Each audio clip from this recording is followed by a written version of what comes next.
Desculpe interromper, porque é necessário. Há alguma chance de alguém próximo do presidente ter armado aquele episódio? Então aí está uma pergunta clara, que tem a ver justamente com o que a gente está discutindo aqui, né? O Carlos Bolsonaro tem alguma coisa a ver com essa história na perspectiva do Bebiano? Desculpe interromper, porque é necessário. Há alguma chance de alguém próximo do presidente ter armado aquele episódio? Oi, gente, tudo bem? Eu estou gravando este vídeo para fazer alguns comentários sobre este documentário aí, né, lançado pelo site Brasil 247, produzido pelo jornalista Joaquim de Carvalho, sobre o fatídico episódio da facada no Bolsonaro durante a campanha de 2018. Eu assisti esse documentário assim que ele foi lançado. Ali eu já fiz algumas observações, né? Me pareceu que havia ali algumas coisas que eu achei estranhas. Fiz outras anotações durante a semana, uma pesquisa preliminar, uma pesquisa assim, não tão aprofundada, mas eu já identifiquei ali algumas questões, né? Mas só que nesse meio tempo o documentário ganhou toda uma outra dimensão, né? Foi visto por mais de 1 milhão de pessoas e se tornou objeto de um debate aí que é um debate complicado, que daqui a pouco eu falo sobre ele. Mas a essa altura eu já esperava que alguém com mais tempo, mais disponibilidade, mais estrutura, sabe, mais paciência, tivesse feito uma análise mais pormenorizada do documentário, porque eu acho que merece. Esse documentário merece quase um comentário assim, minuto a minuto. Mas até agora isso não aconteceu, não sei se acontecerá, quer dizer, não chegou na minha bolha. Pode ser que exista aí alguém que já tenha feito uma crítica mais detalhada do documentário, não chegou aqui na minha bolha, né? Não sei se chegará, não sei se foi feito, não sei se será feito. Então, eu me propus aqui a fazer um conjunto de vídeos, talvez uns 10 vídeos que são, digamos assim, o número de problemas mais assim evidentes que eu encontrei no documentário. Alguns que eu acho que são mais graves, outros nem tanto, né? Mas eu acho que eu vou fazer um vídeo aí na casa dos 10, 15, 20 minutos, né, sobre cada um desses problemas. E vou tentar postar aí alguns desses vídeos durante cada semana, né? Eu tô com o tempo bastante apertado, mas eu vou tentar fazer isso. Talvez uns 2 ou 3 vídeos por semana, para tentar cumprir esse número aí de 10 questões que eu acho problemáticas, né? Que eu acho que são problemáticas no documentário. Então, eu relutei muito em fazer isso por 2 motivos. Um, porque eu não sei como fazer isso, né? Eu tô aqui ainda descobrindo a melhor forma de fazer isso. Vou fazer esse primeiro vídeo, vou ver como ele vai ficar. E dependendo enfim, do resultado, eu adapte, né? Faça algumas modificações para os próximos. Mas a princípio é isso que eu pretendo fazer. Alguns vídeos, talvez aí esses 10 vídeos sobre cada um desses tópicos que eu acho complicados no documentário. E esses tópicos geralmente se localizam ali entre o minuto 2 e o minuto 45 ou 47 ou algo do tipo, né? Que para mim é onde estão as premissas do documentário. Bem, as premissas do documentário estão ali mais ou menos nesse intervalo e é sobretudo a esses trechos que eu vou me ater, tá? Então, eu relutei em fazer isso também porque o debate, enfim, se tornou, como sempre, aquele debate polarizado, né? Ou tudo ou nada, ou a favor ou contra, né? Que a gente já se habituou aí, um debate muito moldado pelo modo de discussão das redes sociais, né? Onde ninguém faz nenhuma concessão e ou você aceita tudo ou você rejeita tudo, né? E, claro, acompanhado de todas aquelas qualificações, né? Eu tenho visto, né, os críticos do documentário serem chamados de colaboradores do Bolsonaro, né? De partidários do Bolsonaro, de pessoas que querem impedir que a verdade venha à tona, né? De pessoas que acreditam na história oficial, E outro dia eu vi uma acusação ainda mais, assim, estridente. Qual era? De que, sim, que os críticos do documentário são cúmplices dos crimes do Bolsonaro. Veja bem, quem critica o documentário é cúmplice dos crimes do Bolsonaro. Então, uma hipótese com a qual eu trabalho, e eu gostaria que, sobretudo, as pessoas que foram, assim, que se convenceram, né, com o documentário, que são mais fãs do documentário, levassem em consideração, a hipótese que eu queria que vocês levassem em consideração é a de que, talvez, sabe, uma parte dos críticos do documentário estão fazendo críticas porque talvez o documentário tenha alguns problemas, sabe? O que seria perfeitamente natural e aceitável, né? E esperado que toda coisa que a gente produz, todo tipo de produção que a gente gasta um tempo aí fazendo, né? Ele vai sair com algum tipo de problema, né? Se um filme bom, sabe, pode ser objeto de crítica, se até um livro bom pode ser objeto de crítica, por que esse documentário não seria, né? Então eu tenho visto uma reação muito inconformada de pessoas que não acreditam que seja possível criticar esse documentário, né? Umas reações extremamente assim exacerbadas na defesa do documentário, como se não houvesse possibilidade de crítica, né? Como se não houvesse possibilidade de crítica. E eu acho que isso nem o Joaquim de Carvalho, nem o pessoal do site 247 pensa dessa maneira, né? Eu acho que eles devem admitir ali que deve ter um ou outro problema no documentário. Então é mais ou menos a partir dessa pressuposição que eu vou tentar fazer essas observações no documentário. Minha intenção não é desqualificar nem o Joaquim de Carvalho, nem o documentário, mas eu tenho algumas objeções acerca do documentário, da estrutura, de alguns argumentos, de algumas evidências que são apresentadas. E eu vou tentar mostrar isso, né? Eu vou tentar mostrar por quê, sabe, qual é o meu ponto e por quê. Eu vou tentar fazer isso muito claramente, tá? Vou tentar fazer isso da maneira mais clara possível. Eu sei que tem aí, provavelmente vai ter algum problema aí de direitos autorais, e se o vídeo cair ou for retirado e eu tiver que retirar, eu vou tentar fazer aqui alguma adaptação, mas eu vou tentar usar a menor quantidade assim, de conteúdo que eu puder do vídeo, né, original, porque, enfim, quem quiser assistir o vídeo, assista o vídeo, está lá no site do Brasil 247, né? Vocês podem ver lá na íntegra, né? Eu vou tentar usar aqui o mínimo material possível só para ilustrar o meu argumento. E como é que eu vou fazer isso? Eu vou fazer isso fazendo uma leitura que tem a ver um pouco com a minha formação. A minha formação básica é como historiador, embora hoje eu dê aulas também em disciplinas sobre audiovisual, especialmente sobre a linguagem documental. Então, a linguagem documental é uma coisa que me interessa. Enfim, é uma coisa que eu discuto, que eu tenho interesse, enfim. Eu leciono algumas disciplinas ligadas a esse tema. Então, pode ser que eu também faça algumas observações com essa perspectiva, de alguém que gosta da linguagem documental e que gosta de discutir sobre essa questão, tá? Então, mas basicamente eu vou tentar fazer isso como historiador. Como historiador lê um documento. Eu vou tentar ler esse documentário como um historiador lê um documento. Tá? Eu vou tentar fazer as perguntas, vou tentar usar o mesmo tipo de rigor que eu usaria para um documento que fala sobre um evento, né? Que levanta questões sobre um evento, que faz afirmações sobre um determinado evento. Eu vou fazer o mesmo tipo de leitura que eu faria a um documento, mas eu vou fazer essa leitura do documentário. Tá? Então, e vocês sabem como os historiadores são, digamos assim, rigorosos, né, na leitura do documento. Eu vou tentar usar um pouco desse tipo de rigor, porque a gente está falando aqui de uma coisa da mais alta seriedade, né? De uma coisa da mais alta seriedade, que é a possibilidade de um atentado fabricado, né?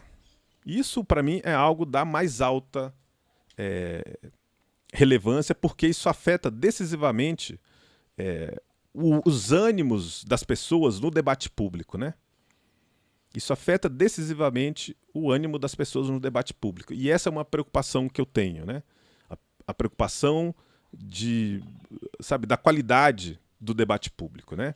Imagine agora, por exemplo, que nos Estados Unidos, cerca de, sei lá, 3/4 dos republicanos acreditam piamente que as eleições foram fraudadas. Então, imagine o que será a disputa eleitoral no ano que vem. Ano que vem tem eleições, né, para o Congresso e para o Senado. Imagine o tom da discussão, né, o tom do debate público nos Estados Unidos no ano que vem e daqui a 2 anos nas eleições presidenciais. Como é que as coisas vão se desenrolar quando existe uma parte tão grande do eleitorado que acredita piamente que as últimas eleições foram descaradamente fraudadas, né? Então, isso obviamente vai afetar a qualidade do debate público, né? E a mesma coisa pode acontecer aqui. Imagine um debate público, a qualidade do debate público quando uma parte expressiva de um grupo político acredita que aquele grupo que está no poder chegou lá por meio de uma fraude, né? Por meio de um atentado, né? Utilizando como uma das ferramentas um atentado fabricado, né? Então isso decisivamente afetará a qualidade do debate público. E é um pouco nesse sentido que eu vou fazer essa intervenção. Tentando, sabe, com uma preocupação acerca do debate público, certo? Então, uma nota que eu acho importante já colocar desde já é que a minha leitura será feita, sobretudo nas partes em que isso for mais importante, a partir do princípio, sabe, da presunção de inocência. Existe uma figura nesse documentário, um personagem do documentário, que já foi julgado, as responsabilidades já foram atribuídas e ele está, de alguma forma, cumprindo uma pena por conta do seu papel nesse evento, né, que é o Adélio. Então, o Adélio já existe assim um julgamento, né, que aconteceu e as responsabilidades dele foram atribuídas e ele está pagando por isso, né, de alguma forma. Agora, todo o resto, todos os outros personagens que aparecem aqui, muito por conta disso, pelo fato de que nenhuma investigação levantou suspeitas, né, sobre essas pessoas, eu também vou utilizar esse princípio aqui. Quer dizer, para mim, todos os outros personagens envolvidos nessa história são inocentes. Não só no sentido jurídico, né? Porque aqui a gente está discutindo sobre impressões, sobre percepção também.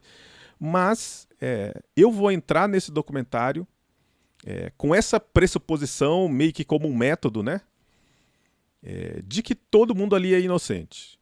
À exceção do Adélio, né? Todo mundo ali é inocente. E eu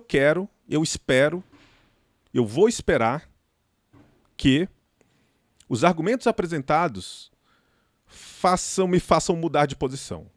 Tá? Eu vou esperar que os argumentos apresentados me façam mudar de posição. Eu entraria nesse documentário assim, muito normalmente, né? Muito predisposto. E foi assim que eu comecei a ver o documentário, né? Eu pensei, vamos ver se tem alguma coisa ali, né? Porque é um episódio que a gente não tem, assim, que parece muito misterioso também, porque a gente tem pouca informação, né? Então, eu não consegui encontrar, sabe, nenhum resumo assim mais detalhado das investigações da Polícia Federal, nem das conclusões, nem de algumas partes que são tratadas no documentário. Eu gostaria de ter achado isso para eu poder até comparar. Porque tem coisas que a gente acha que são muito misteriosas, mas não são. Acontece que a gente não tem a informação, né?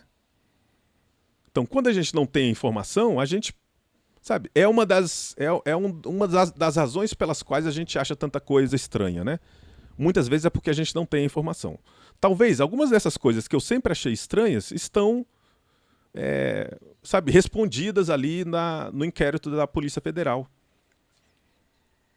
Mas como eu não sei, tudo para mim parece estranho, né? Então, eu comecei a ver esse documentário com essa sensação de que tinha muita coisa estranha. E à medida que o documentário foi avançando, né? Assim, eu não vi elementos suficientes para para me mover, sabe, de uma posição para posição de suspeito. Então, eu estaria muito predisposto a achar, sabe, Bolsonaro, Carlos Bolsonaro, Bebiano, Santos Cruz, todas essas pessoas, eu gostaria muito de... E eu acho que elas são culpadas de muitas coisas. Só não sei se são culpadas desse evento aqui, né? Então, eu estaria muito predisposto a achar que elas são culpadas. Mas, nesse documentário, eu entro nele presumindo que eles são inocentes. E espero que o documentário, né, à medida que eu for assistindo, eu espero que as evidências apresentadas ali me façam mudar de posição. Então é com essa pressuposição que eu vou assistir esse documentário, tá? É tentando ver se os argumentos ali, as evidências apresentadas são fortes o suficientes para me demover dessa posição de começar a desconfiar que essas pessoas têm alguma coisa a ver com esse incidente, tá? E por que eu estou dizendo isso? Porque esse documentário expõe várias pessoas. Pelo menos uma delas eu realmente não entendo por quê.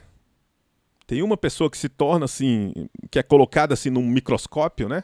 Nesse documentário, que eu até hoje não entendo o porquê.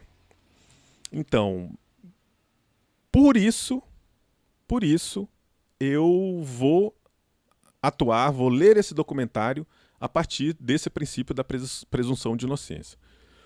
Porque eu fico imaginando, por exemplo, esse personagem que eu estou falando, eu devo fazer um vídeo especificamente sobre esse personagem. Imagine esse personagem se ele vive numa área bolsonarista, né? E ele é apontado por um vídeo que tem mais de 1 milhão de visualizações como uma figura estranha. Que talvez, assim, há uma remota possibilidade de que ele esteja envolvido nesse crime, né? Então, você pode imaginar o que pode acontecer com essa pessoa, né? O que pode acontecer com essa pessoa no bairro dela, na rua dela, no trabalho, na escola, na família, né? Então, por conta disso, porque isso é uma coisa da mais alta relevância, né?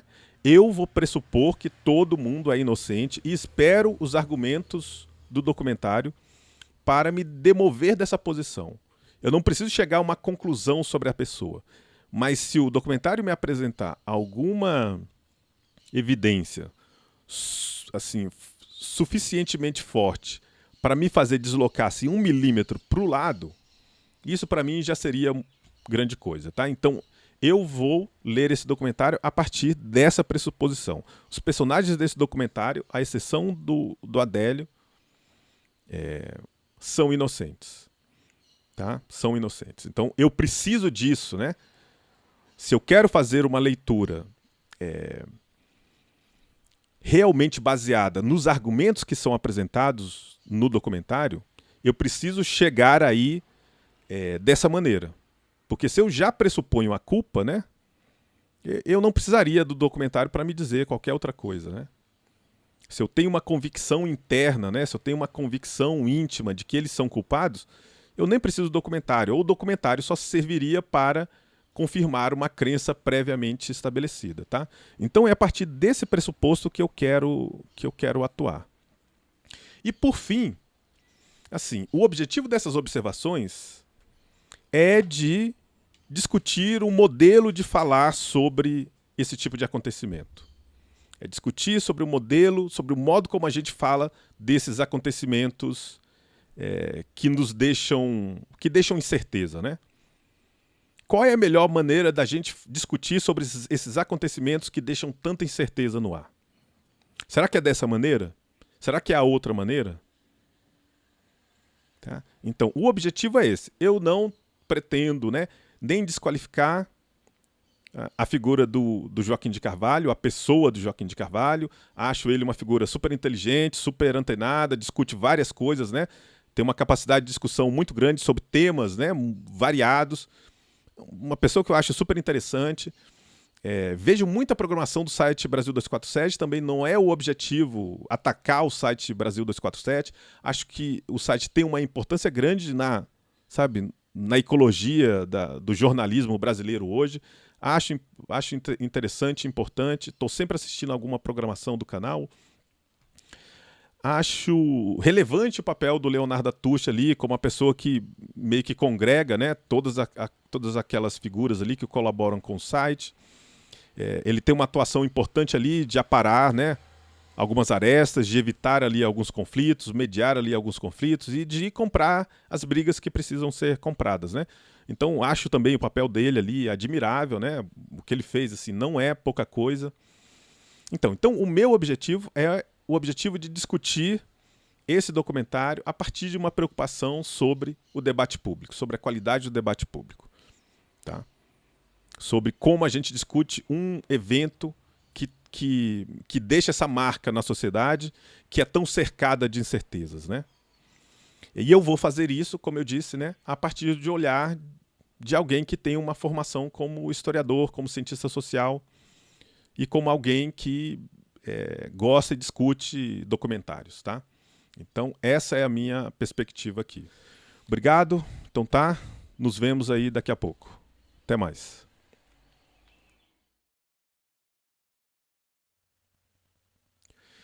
Problema número 1.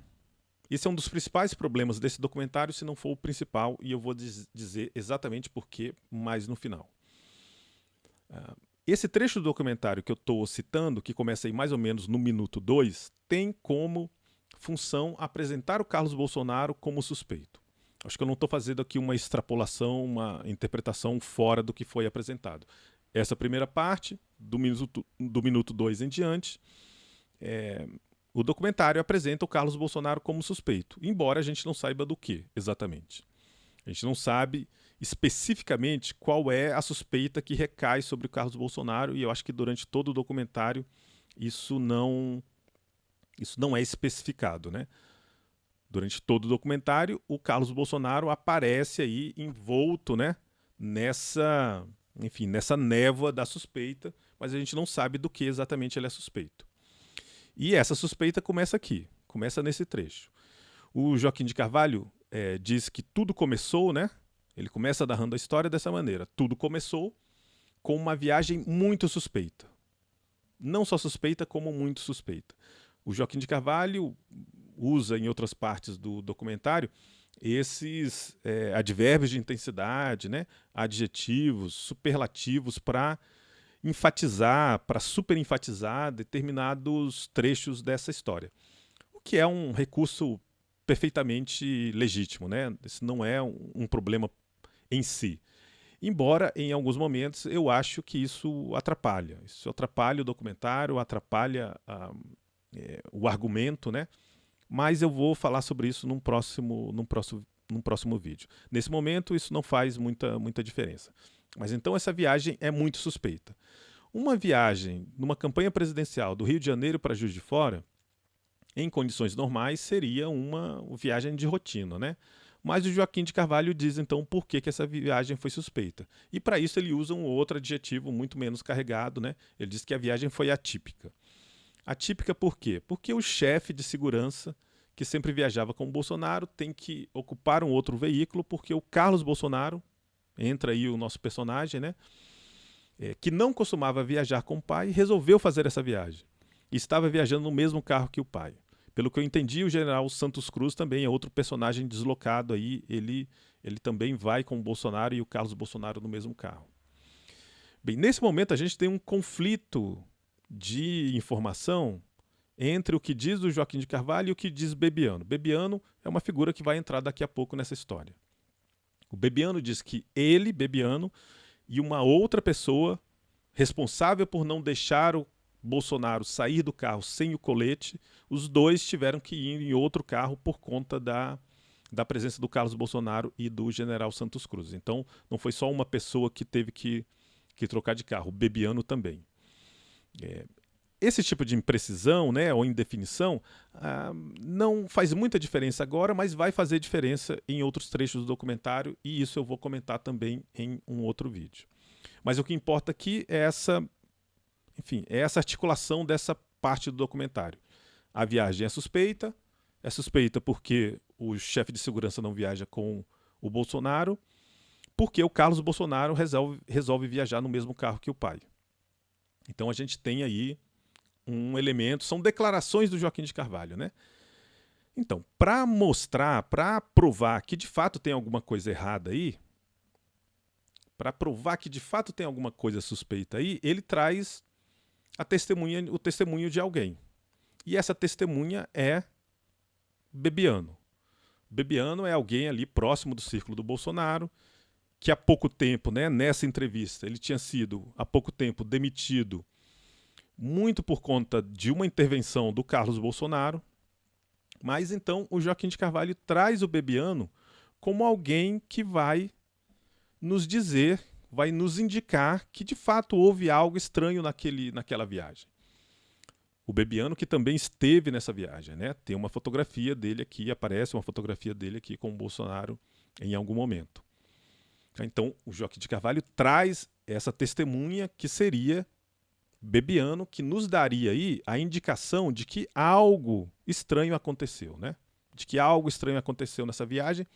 E não só isso, que algo estranho aconteceu ligado ao Carlos Bolsonaro. Carlos Bolsonaro estaria aí, sabe, seria o agente aí de alguma ação estranha, de algum comportamento estranho, alguma coisa estranha ligada ao Carlos Bolsonaro.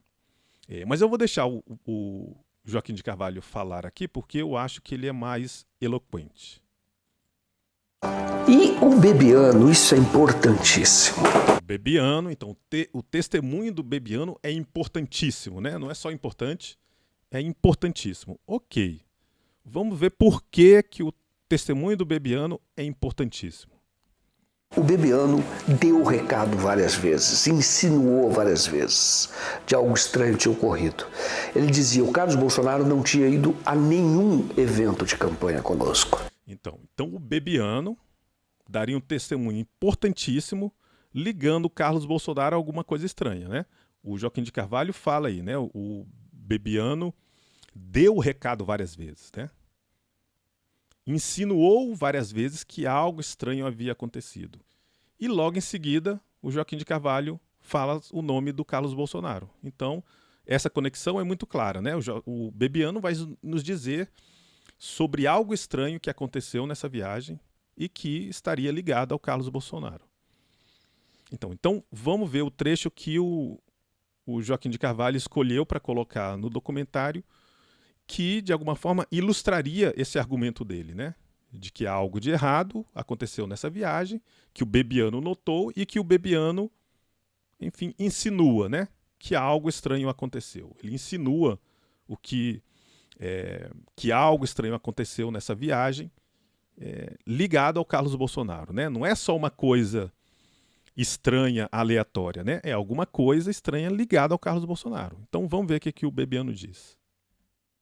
Nesse dia o Carlos cismou de ir, era uma viagem curta, Rio de Janeiro, Juiz de Fora, uma viagem de 2 horas de carro.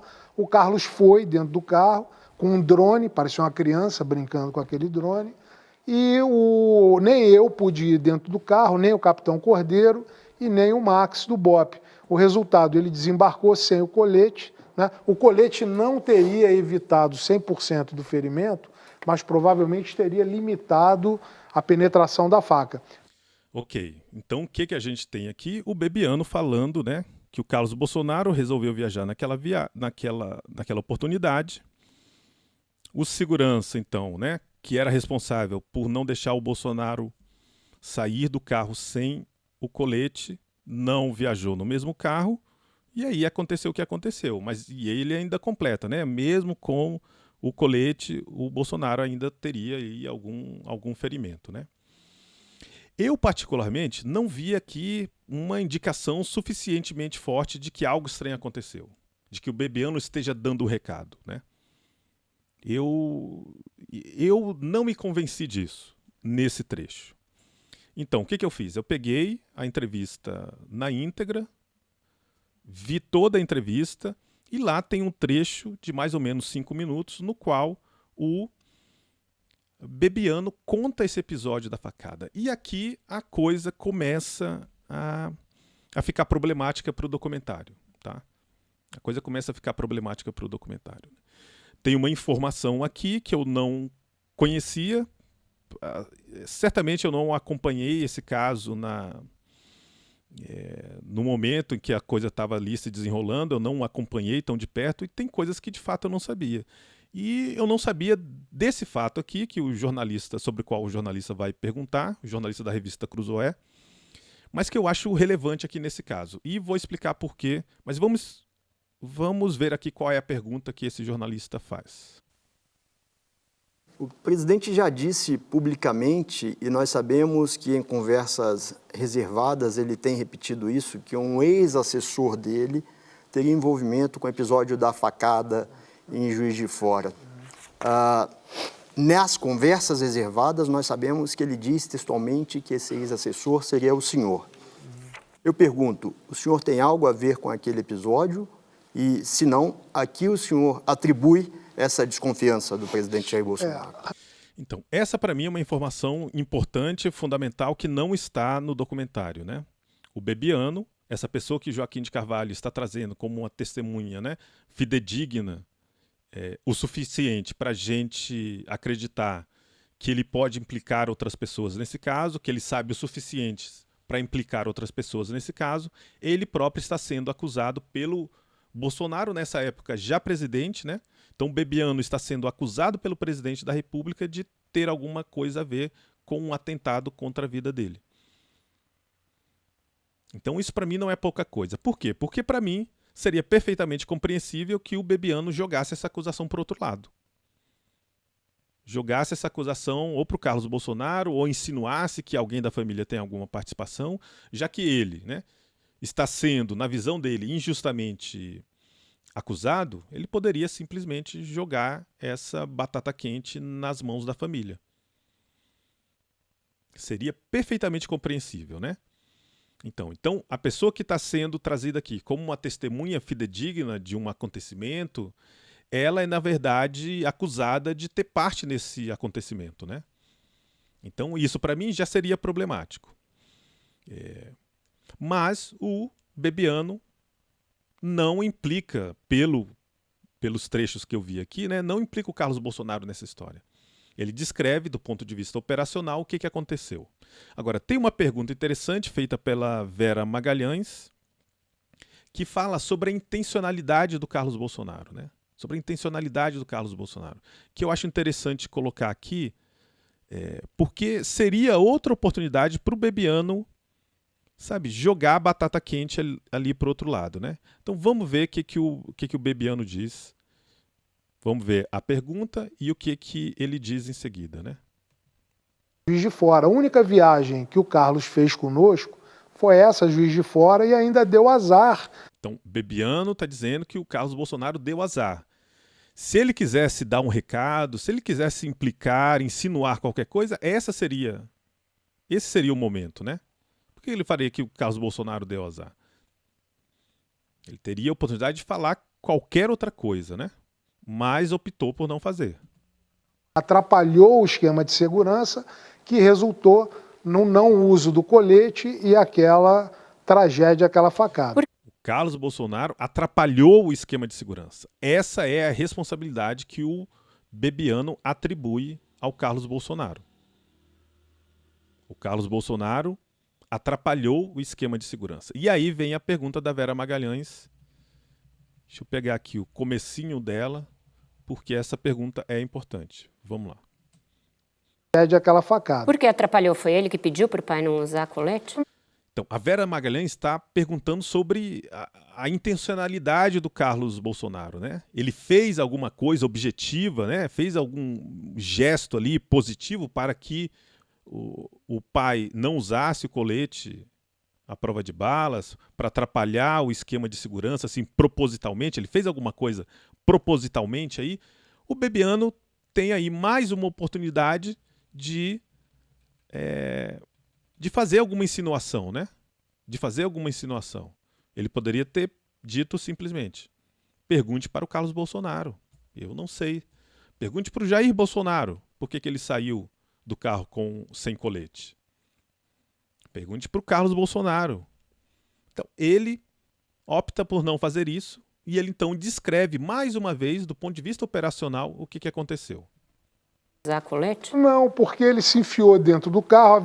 Essas viagens, Vera, são muito dinâmicas e aquela multidão, então tem sempre um esquema de entrada e de saída. Então a configuração dos carros já era definida. No carro sempre íamos eu e esse sargento do BOP, que eu disse, ou o capitão Cordeiro, que é Forças Especiais do Exército. O capitão Cordeiro ficava encarregado de não deixar que o Jair fosse ao público sem que estivesse usando um colete. E aí, uma parte disso a gente viu no documentário, mas tem uma outra parte que não, né? Então, o Bebiano descreve do ponto de vista operacional o que aconteceu, né? O esquema de segurança é rígido, a configuração dos carros é rígida, as viagens são dinâmicas, então se alguma coisa sai da ordem, sai do lugar, é muito difícil depois recuperar isso, né? Tem muito pouca margem aí para consertar o que sai errado. E foi o que aconteceu. O Bolsonaro não tinha alguém ali para colocar o colete nele, saiu sem o colete, permaneceu o compromisso todo sem colete. Eu não vi aí ainda uma insinuação, uma palavra suficientemente forte, sabe, ou expressiva, que me diga que o Bebiano esteja implicando o Carlos Bolsonaro nessa história. Então isso para mim é importante. O Bebiano ainda não disse nada que implique o Carlos Bolsonaro numa conspiração para a execução daquele atentado. Tá? E aí ele vai dizer, aqui é a parte final que a gente viu ali no documentário, né? Que mesmo com o colete, o Bolsonaro ainda sofreria ali alguma coisa, né? Então eu não vejo o Bebiano dizendo nada daquilo que o Joaquim de Carvalho disse que ele diria. Que ele insinuou, que ele deu o recado várias vezes, insinuou para quem já está predisposto a ver o Carlos Bolsonaro como suspeito, meia palavra basta. Eu estou operando aqui a partir, sabe, do princípio da inocência. Para mim, o Carlos Bolsonaro é inocente até que provem o contrário. Então eu estou utilizando esse recurso mesmo até como um recurso metodológico. Eu não vou me convencer facilmente, né? Eu preciso de uma prova, eu preciso de alguma indicação, eu preciso de algum elemento para me fazer crer que o Carlos Bolsonaro tem alguma coisa a ver com essa história. Então, até agora, nessa posição de cético que eu estou, eu não vi ainda elementos suficientes para me tirar dessa posição. Eu adoraria ter alguma coisa aí para desconfiar do Carlos Bolsonaro, para colocar o Carlos Bolsonaro na condição de suspeito. Eu adoraria isso. Mas eu não vi isso ainda, né? Não estou convencido disso ainda. Mas ok, isso sou eu. Vamos supor que outras pessoas achem o contrário. Eu acho que cada uma dessas palavras que o Bebiano falou é uma insinuação, é um recado. Ok.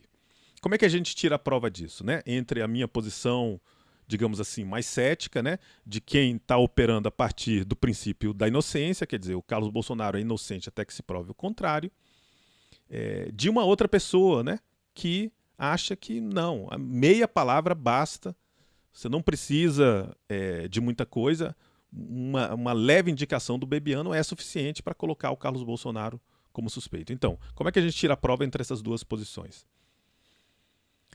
Tem uma pergunta que um jornalista vai fazer, deixa eu pegar aqui em que momento, ok, que esse mesmo jornalista vai fazer um pouco mais à frente, uns 2 minutos adiante. Deixa eu colocar aqui no ponto. Ele vai fazer essa pergunta, que é uma pergunta direta, clara, objetiva, que não vai deixar dúvida nem em mim, nem em quem acredita que o Carlos Bolsonaro seja suspeito. Então, aqui o jornalista faz uma resposta direta, clara, e o Bebiano também responde de maneira direta e de maneira clara. Então, vamos ver aqui qual é a pergunta e vamos ver qual é a resposta. Então, começa mais ou menos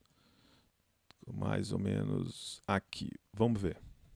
A correr o risco. Desculpe interromper, porque é necessário. Há alguma chance de alguém próximo do presidente ter armado aquele episódio? Então aí está uma pergunta clara, que tem a ver justamente com o que a gente está discutindo aqui, né? O Carlos Bolsonaro tem alguma coisa a ver com essa história na perspectiva do Bebiano? Eu não estou dizendo que o Carlos Bolsonaro tem ou não. Eu estou discutindo a visão do Bebiano. O Bebiano está dizendo que o Carlos Bolsonaro tem alguma coisa a ver com essa história? Ele está insinuando que o Carlos Bolsonaro tem alguma coisa a ver com essa história? Vamos supor que a gente esteja em dúvida até agora, né? Então agora a gente tem uma oportunidade de tirar essa dúvida. O jornalista pergunta: alguém próximo do Bolsonaro... Zero. Deixa eu voltar aqui, escorregou aqui. Alguém próximo do Bolsonaro armou aquele episódio? Porque é necessário.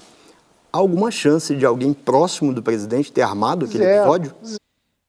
Existe a chance de alguém próximo do Bolsonaro ter armado aquele episódio? Então essa é uma pergunta direta que vai tirar nossas dúvidas. Vai tirar as nossas dúvidas em relação ao Bebiano, tá? Em relação ao Bebiano. O que o Bebiano está dizendo? Está implicando o Carlos Bolsonaro ou não está? Então agora a gente tem uma resposta clara aqui. Qual é a resposta do Bebiano? Vamos ver aqui. Armado aquele episódio? Zero. 0, 0. 0, 0. Deixa eu colocar de novo.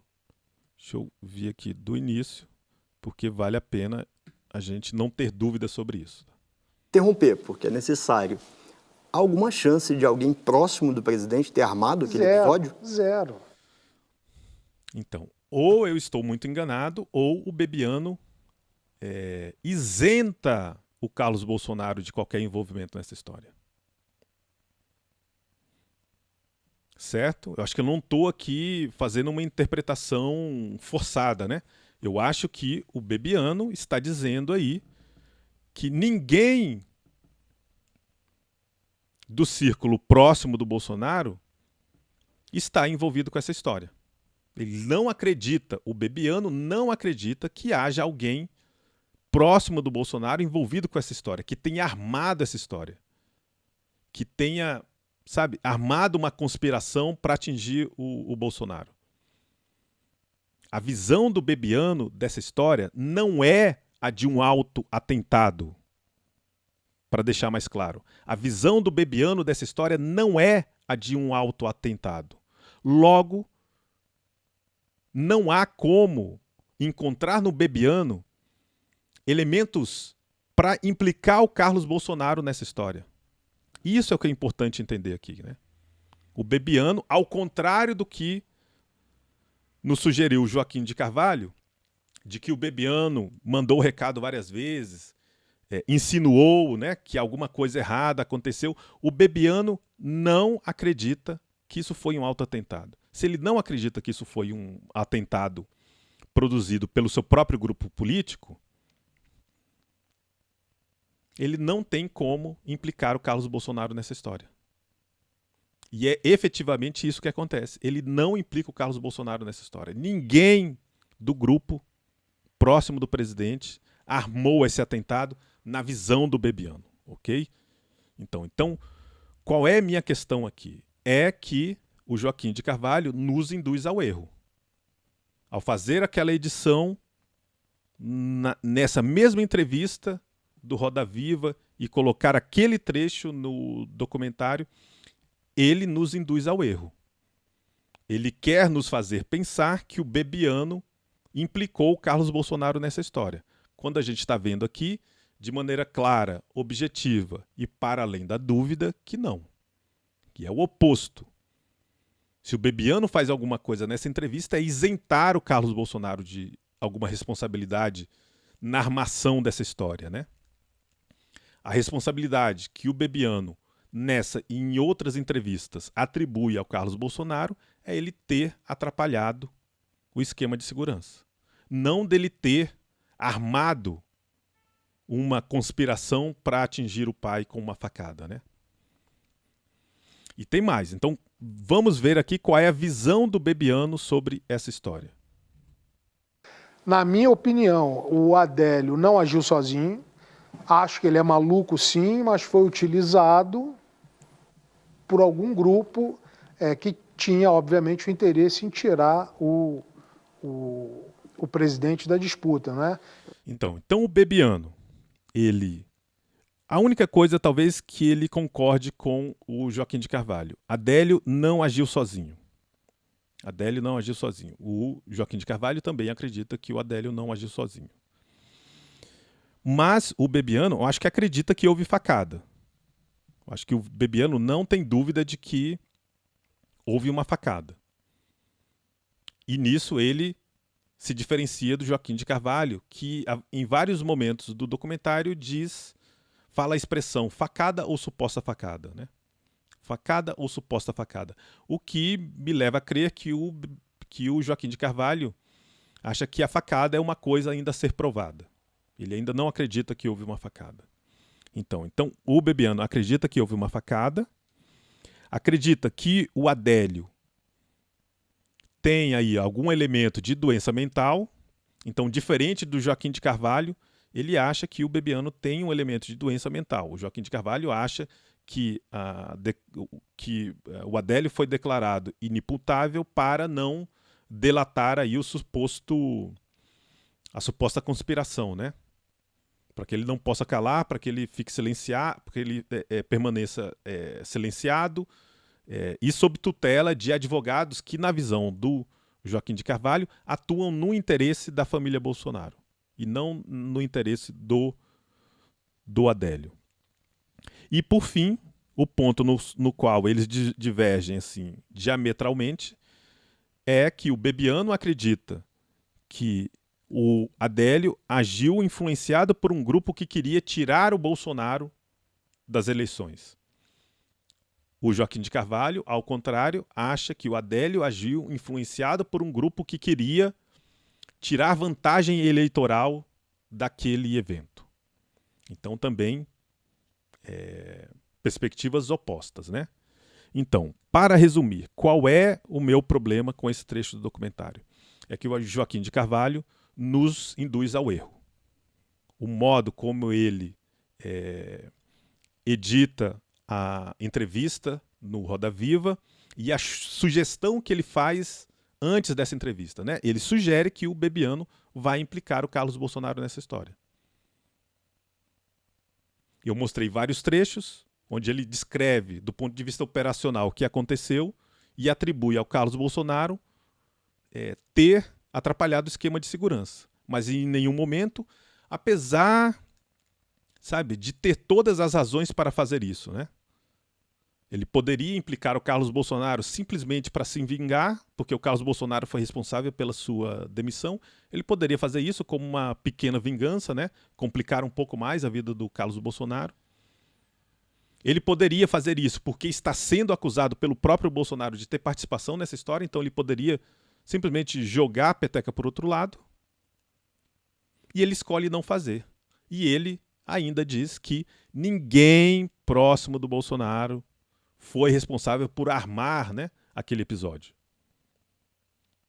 Então, ele isenta o Carlos Bolsonaro. Então, nesse sentido, muito claramente, eu acho que Joaquim de Carvalho nos induziu ao erro. Tá? Então, quando eu estava assistindo o documentário e verifiquei isso, né, o Joaquim de Carvalho me perdeu ali. Então, eu passei a ver todo o resto do documentário com 2 pés atrás. 2 pés atrás. Eu senti necessidade de ir checando, né, cada informação que eu podia checar. Enfim, não sou jornalista, não sou investigador, mas o que estava ali à minha disposição eu fui checar e fui verificando esse modo de estruturar a história, né? Esse modo de estruturar a história. Que em outros trechos, e eu vou mostrar daqui a pouco, também vai ser muito problemático. Eu vou mostrar isso em outro vídeo, tá? Esse vídeo já ficou suficientemente longo para um comentário de 3 ou 4 minutos do documentário, né? Eu comentei aqui 4 minutos do documentário e o vídeo já está desse tamanho. Então, eu acho que, em resumo, essa é a questão. Para mim, esse é um trecho muito problemático. Não sei por quê. Eu também não vou condenar o Joaquim de Carvalho, porque eu não sei por que ele fez isso. Não sei, deve ter um motivo. Não prejulgo, né? Não sei por que ele fez isso e não vou prejulgar. Não estou assumindo também que ele tenha agido de má fé, de maneira nenhuma. Sabe? Jamais farei isso sem um elemento, sabe, afirmativo aí, forte o suficiente para eu poder fazer essa afirmação. Então, não é isso, nem passa isso pela minha cabeça nesse momento. Eu estou apenas apontando um problema. E esse problema é um problema objetivo. Joaquim de Carvalho nos induziu ao erro de pensar que o Bebiano implicaria o Carlos Bolsonaro nessa história, quando, na realidade, ele o isenta. Isenta não só o Carlos Bolsonaro, como todo o círculo ali próximo do Bolsonaro de ter participação em alguma armação, né? Porque isso também é algo que está por ser provado, né? Houve uma armação, uma conspiração para isso, né? Isso é algo que ainda está por ser provado. Então essa é a observação que eu queria fazer sobre esse trecho, e eu vou tentar fazer nos próximos dias mais 1 ou 2 vídeos sobre outros trechos. Eu separei pelo menos 10 trechos que eu acho problemáticos, e eu vou tentar fazer um comentário sobre cada um deles. Embora meu tempo nessa semana vai ser muito escasso, mas eu vou tentar fazer isso. Ok? Então é isso. Deixem aí comentários, o que vocês acham. Eu não sei, eu tô tentando aqui trazer esses elementos. Não tenho o objetivo, né? Nem de desqualificar o documentário, nem de desqualificar o Joaquim de Carvalho. Eu acho o trabalho dele admirável, eu acho que ele deveria continuar a fazer esse tipo de investigação. Agora, eu tenho um problema com esse documentário em particular, por vários motivos que eu vou expor ao longo desses outros vídeos, certo? Então é isso, obrigado, e a gente se vê no próximo vídeo, ok? Valeu, obrigado.